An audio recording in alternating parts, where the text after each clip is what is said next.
Okay, or Shalom will tell us about higher order spectral theory.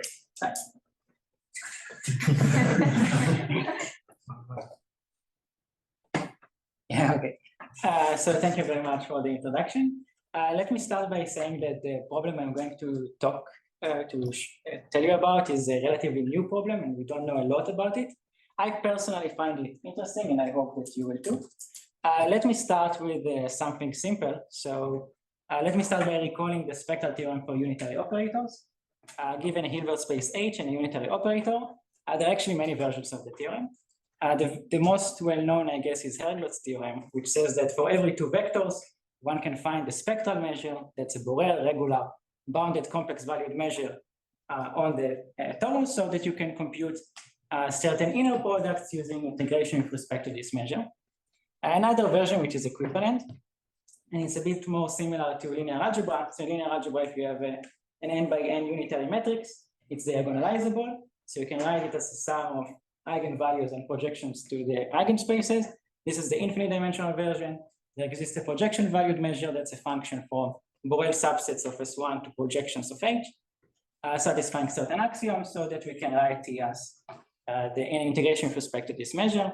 And as an extension to all of this, we have a result which follows from Gelfand theory, that if we have a Borel measurable of functions, we can integrate with respect to this projection value measure and get an operator, and this map is a star homomorphism.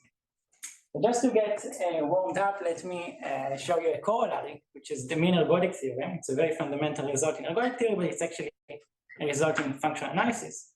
So given a unitary operator on a Hilbert space H and some vector U, if you compute the average of all powers of T applied to U, this converges to the projection of U to the T invariant subspace of H. Let me show you a quick proof. There are many proofs. Let me show you a quick one using the spectral theorem. So write each one of the Tn's as an integration with respect to some spectral valued measure. Use some calculus to justify that you can interchange summation and limits with integrals. So this needs some justification. But then it's not that difficult to compute the limit inside. So if T is 1, if little t is 1, then this is just n divided by n, it's 1. And if t is not 1, then the sum is a convergent geometric series, and when you divide by n, it goes to 0. So the limit is the characteristic function of t equals to 1, so it must be a projection. But we can also see it by Gelfand theory. So if we let phi be this characteristic function, phi squared equals to phi, so p squared must be p, so it must be a projection. We also know that t times phi t equals to phi. So t times p equals to p. This means that the image is the t invariant subspace. And from these two, it's not too difficult to show that p must be the projection to the t invariant subspace. So as I said, this is a very fundamental result in ergodic theory, because what we study in ergodic theory is measure prismatic systems. These are just quadruples where x, b, and mu is a probability space, and t is a function from x to x, which preserves the measure. So it preserves in the phonic sense. And every such system gives rise to a unitary operator. So given a probability space, I can form its L2 space, and the operator defined by composing with t. But it's not just any unitary operator. It has some special properties. So for instance, it's not hard to see that if f is bounded, then f composed with t is bounded. Or if f is an LP function, the image will be an LP function. So U preserves LP, for instance.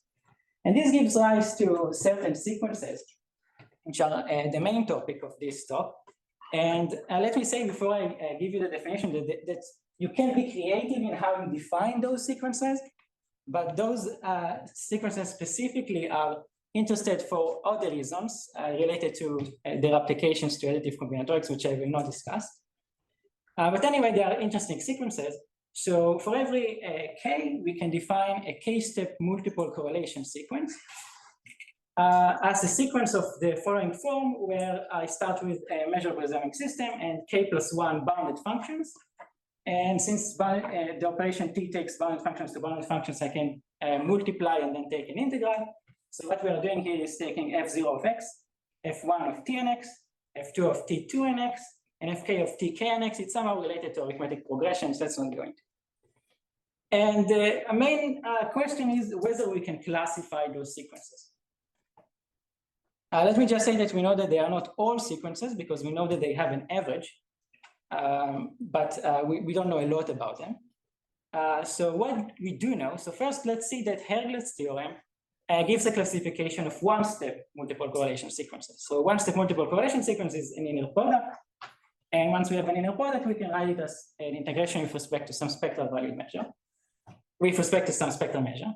And actually it's an if and only if. So given any spectral measure, you can find a one-step multiple correlation sequence which equals to this integral. So the Hergle's theorem gives an if and only if classification of one-step multiple correlation sequences. And let me give you two examples, which are not, there must be more examples, but two examples of two-step but not one-step multiple correlation sequences. So for instance, it could be the sequence e to the 2 pi I n squared alpha, and in general polynomials in n, and e to the 2 pi I fractional part in alpha and beta. This is an example of a bracket polynomial. So those two examples are two-step but not one-step. They cannot be presented using this integral. So what can we say about? So specifically to classify those bracket polynomials, it's not too difficult, and we can do that. So there are special systems in ergodic theory called Nil systems. And a k-step Nil system is a measure-prismatic system of the following form. So X is some homogeneous space, G is a k-step nilpotent Lie group, gamma is a discrete co-compact subgroup, B is some Borel sigma algebra we use some Hauer measure, and there exists some element in G so that we act by multiplying by this element. And then using these systems, we can define Nil sequences. So we have in two steps. So a basic Nil sequence is a sequence of the form f a to the nx, where f is a continuous function on a Nil system, so we evaluate on some orbit.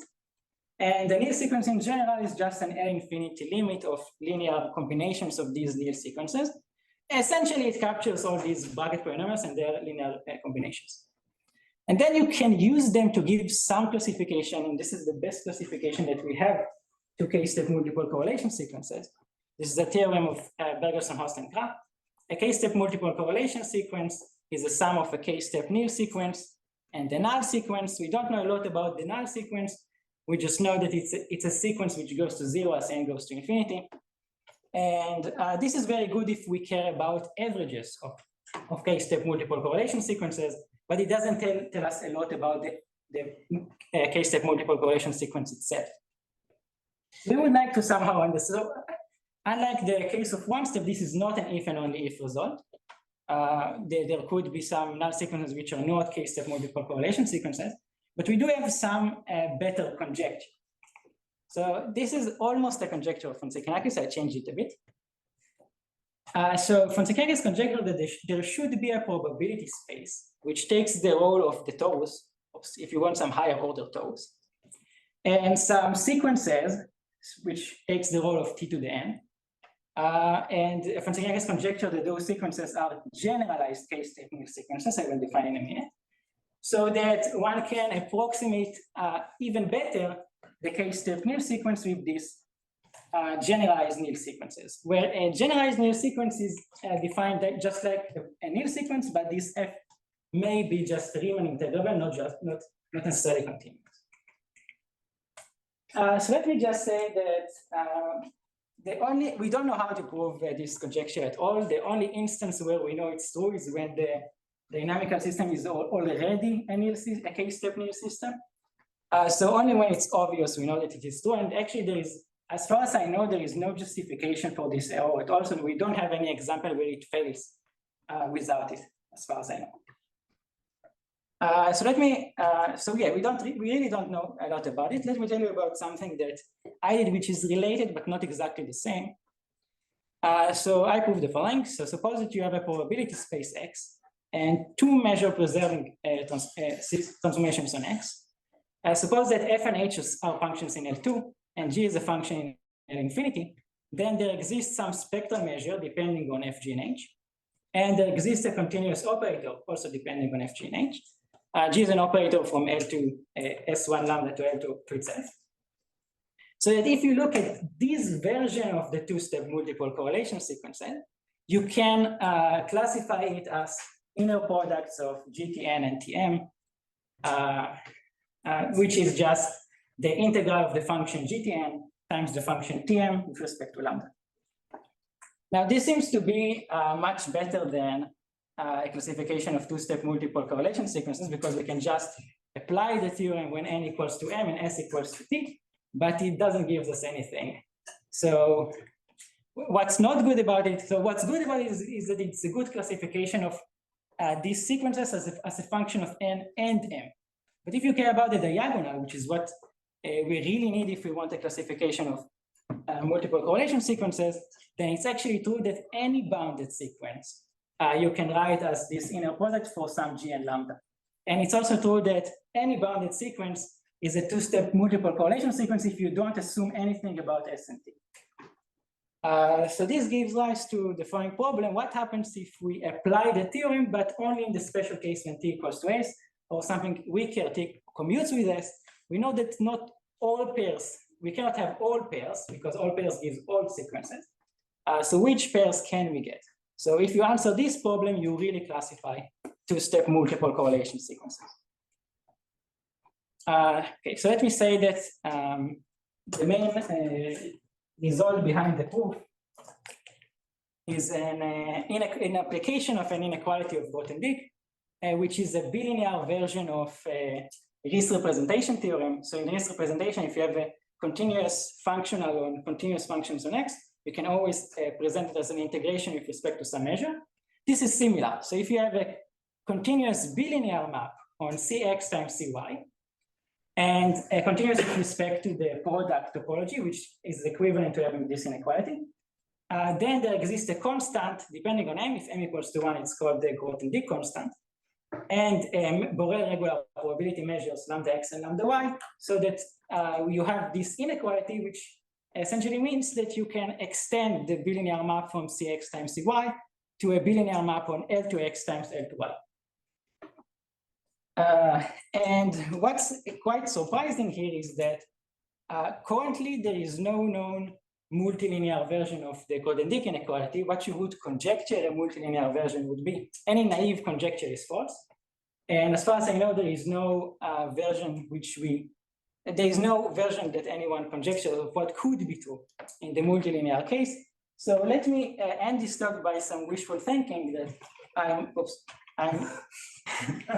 I'm very hopeful that a good structure a theorem for the multiple correlation sequences will indicate or hint at how one should even formulate a multilinear version of this Grothendieck inequality. So that's it.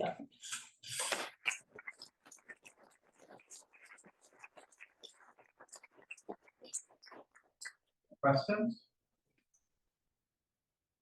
There are many important groups, so do you need all of them? Probably not all of them. Importantly groups. Yes, yes. I don't think we have any. Also.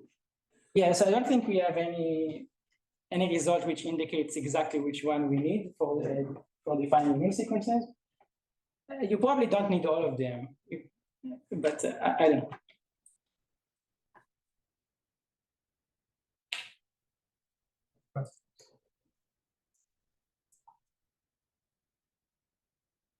Okay, let's thank all.